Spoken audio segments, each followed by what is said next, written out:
रात के ठीक 12 बज चुके थे।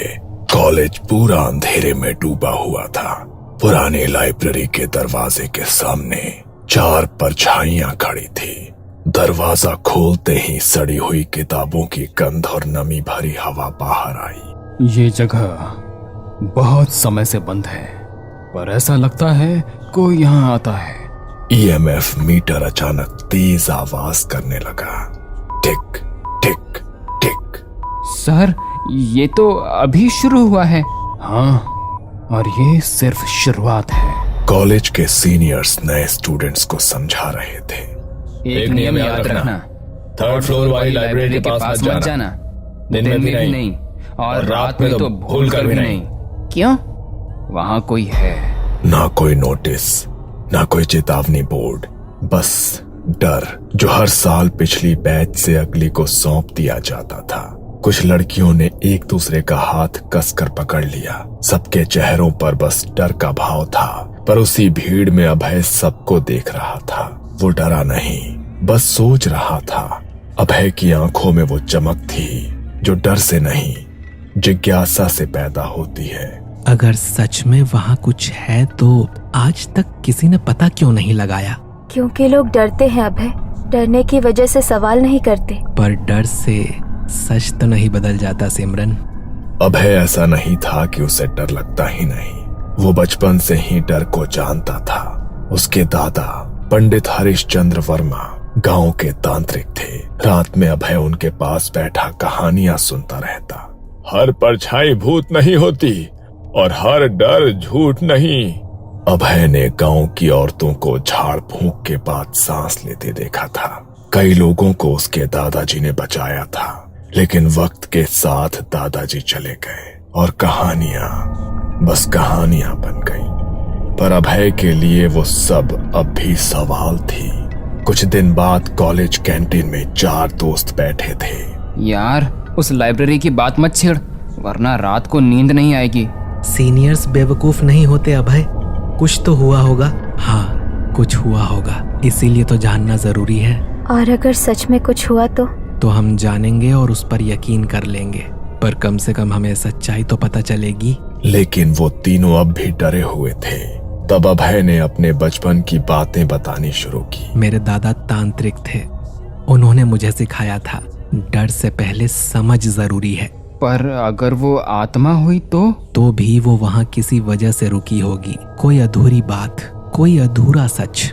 धीरे धीरे तीनों का डर सवालों में बदलने लगा। अगर हम सिर्फ देखने जाएं तो? दिन में नहीं, रात में ही जाना होगा, क्योंकि दिन में हमें वहाँ कोई देख सकता है और हम प्रिंसिपल और टीचर्स की परमिशन लेकर जाएंगे। और वहीं उन्होंने सच पता लगाने का फैसला किया। अगले दिन चारों सीधे कॉलेज के प्रशासनिक भवन पहुंचे। वहां दीवारों पर बीते वर्षों की तस्वीरें, कमरे में कॉलेज के प्रिंसिपल डॉक्टर शर्मा और 2 सीनियर टीचर्स बैठे थे। हाँ बोलिए, क्या बात है? सर, हम 3rd फ्लोर वाली लाइब्रेरी के बारे में बात करना चाहते हैं। वही लाइब्रेरी? सर, कॉलेज में पहले से डर फैला हुआ है। हर साल सीनियर्स नए स्टूडेंट्स को डराते हैं। अगर हम सच जान ले तो शायद कोई हल निकल सके, या ये भी पता चल सके कि वहाँ सच में कुछ है भी या नहीं। तुम लोग यहाँ पढ़ने आए हो, यहाँ से खोजने नहीं। लेकिन सर, अगर वहाँ सच में कुछ हुआ है? बस उस जगह को छेड़ना पूरे कॉलेज के लिए खतरा है। डर फैलेगा, पढ़ाई प्रभावित होगी और जवाब हमें देना पड़ेगा। सर, डर पहले से है, बस अनजान है। अगर वजह पता चल जाए तो शायद सब ठीक हो जाए। नहीं अभय, कुछ सवालों के जवाब नहीं होते हैं। प्रिंसिपल कुछ पल चुप रहे, फिर धीरे से बोले, तुम्हें एक बात बताता हूँ जिसके बाद तुम ये ख्याल शायद खुद छोड़ दोगे।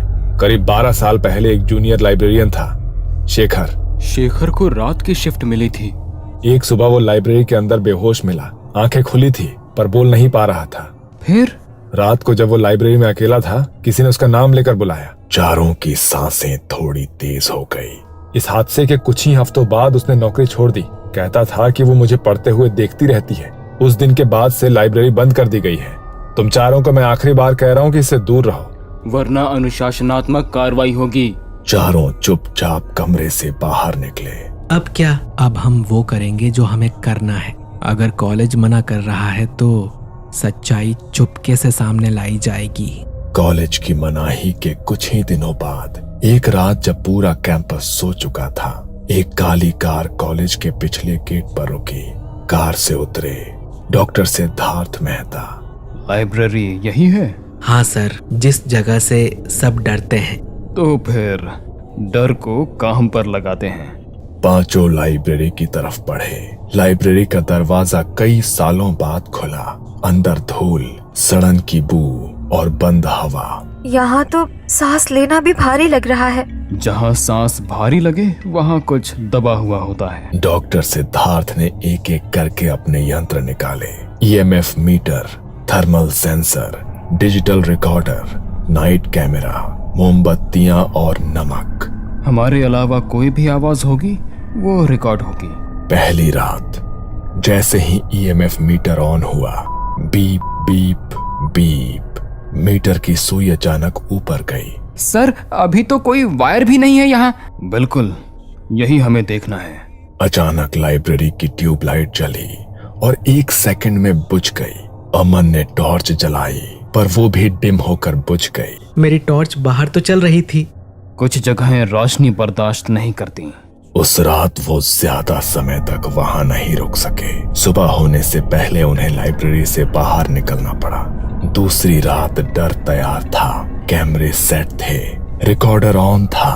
तभी एक किताब अचानक शेल्फ से गिरी, फिर दूसरी, फिर तीसरी। ये किताबें कैसे गिरी? रोहन ने मोबाइल निकाला पर मोबाइल में बस 20% बैटरी बची थी और वो भी कुछ ही मिनटों में 0% हो गई। सभी के फोन बंद हो गए। इसी बात का डर था, ऊर्जा खींची जा रही है। रिकॉर्डर चल रहा था। अचानक कुछ फुसफुसाहट रिकॉर्डर पर आने लगी। कुछ साफ सुनाई नहीं दे रहा था। सबकी रीढ़ में ठंड दौड़ गई। अब निकलने का समय हो चुका था।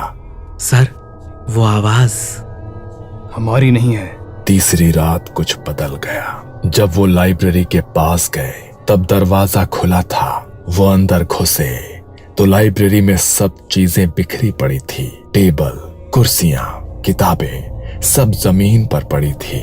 सिद्धार्थ ने ईएमएफ मीटर और रिकॉर्डर सेट किया पर आज दोनों यंत्रों में ज्यादा हलचल थी। इसके अलावा पांचों को ऐसा महसूस हो रहा था कि कोई आसपास घूम रहा है। उन्हें ठंडी हवा लग रही थी और उनके रोंगटे खड़े हो रहे थे। ये आत्मा आज कुछ ज्यादा ही सक्रिय हो गई है। वो हमें उसकी मौजूदगी बता रही है। मतलब? तीसरे दिन वो वहां ज्यादा देर तक रुक नहीं पाए। अगले दिन से कॉलेज में अजीब होने लगा। क्लासरूम में आखिरी बेंच पर कोई बैठा दिखा। वॉशरूम में बंद दरवाजे के पीछे किसी के चलने की आवाज हुई। कैंपस में रात को किसी लड़की की रोने जैसी आवाजें आने लगी। हॉस्टल की खिड़की में कोई खड़ी परछाई दिखाई देने लगी। स्टूडेंट्स की टीचर्स और प्रिंसिपल को शिकायतें जाने लगी। डर अब छुप नहीं रहा था। कॉलेज प्रशासन ने चारों को फिर बुलाया। कॉलेज कैंपस में जो कुछ भी हो रहा है वो तो आपको पता ही होगा। बहुत सारे स्टूडेंट्स की शिकायतें आ रही है। अब सच बताओ कि तुम लोगों ने क्या किया है। सर, हमने लाइब्रेरी खोली थी। सब कुछ बता दिया गया। डॉक्टर सिद्धार्थ के बारे में तीनों रातें, रिकॉर्डिंग की आवाजें। अगर ये सब यही नहीं रुका तो तुम्हें कॉलेज से निकाल दिया जाएगा। जो कुछ चल रहा है उससे बच्चों की जान को खतरा है। अगर कुछ हुआ तो उसके जिम्मेदार आप लोग होंगे। डर अब लाइब्रेरी की दीवारों से बाहर निकल चुका था। कैंपस में हर जगह किसी की मौजूदगी महसूस होने लगी थी। कॉलेज प्रशासन डॉक्टर सिद्धार्थ को फिर बुलाता है। डॉक्टर, अब इसे रोका कैसे जाए? इसे रोकने से पहले समझा जाना चाहिए। मुझे एक तांत्रिक के बारे में पता है, सत्यदेव बाबा। अगर कोई इस आत्मा की सच्चाई जान सकता है तो वही है। अगले दिन सुबह सुबह सिद्धार्थ बाबा को लेकर प्रिंसिपल के ऑफिस आए। सफेद धोती, कंधे पर झोला, माथे पर राख, आंखें जैसे बहुत कुछ देख चुकी हों। आत्मा डरी नहीं है, वो नाराज है। ये सुनते ही प्रिंसिपल के हाथ कांप गए। बाबा सबसे पहले सीधे 3rd फ्लोर लाइब्रेरी की ओर गए। लाइब्रेरी का दरवाजा खुला। दरवाजे पर पहुंचते ही वो रुक गए। यहीं से शुरू हुआ था। उन्होंने जमीन पर नमक की रेखा खींची, मोमबत्तियां जलाई और आंखें बंद कर ली। पूरा कमरा अचानक ठंडा हो गया। डॉक्टर सिद्धार्थ का ईएमएफ मीटर फिर तेजी से बजने लगा। रिकॉर्डर में फिर से आवाजें आने लगी। बाबा, वो यही है। हाँ, और सुन भी रही है। बाबा ने संस्कृत में मंत्र पढ़ना शुरू किया। हवा भारी हो गई। अचानक रिकॉर्डर में एक साफ आवाज आई, मुझे यहाँ बांध दिया गया। सबकी सांसें रुक गई। पूछिए बाबा, क्या हुआ था? मैं यहाँ लाइब्रेरियन थी। 20 साल पहले एक प्रोफेसर, गलती मेरी नहीं थी। आवाज टूट रही थी। मैंने शिकायत की पर मुझे ही दोषी बना दिया गया। एक रात यही मुझे। कमरा एकदम सन्न। इसे आत्महत्या बताया गया था, पर यह हत्या थी। बाबा ने बताया, ना सही अंतिम संस्कार, ना कभी सच सामने आया, ना किसी ने इसके लिए न्याय मांगा। इसलिए आत्मा यहीं अटक गई है।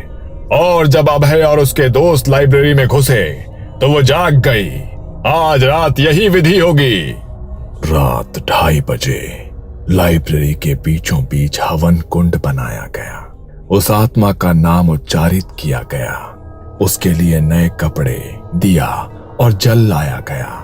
डॉक्टर सिद्धार्थ ने रिकॉर्डर ऑन रखा। बाबा ने उस आत्मा के अंतिम संस्कार की विधि पूरी की और उसे मुक्ति दिलाई। इसके बाद लाइब्रेरी में शांति हो गई। ईएमएफ मीटर भी शांत हो चुका था और रिकॉर्डर में भी अब कोई हलचल नहीं थी।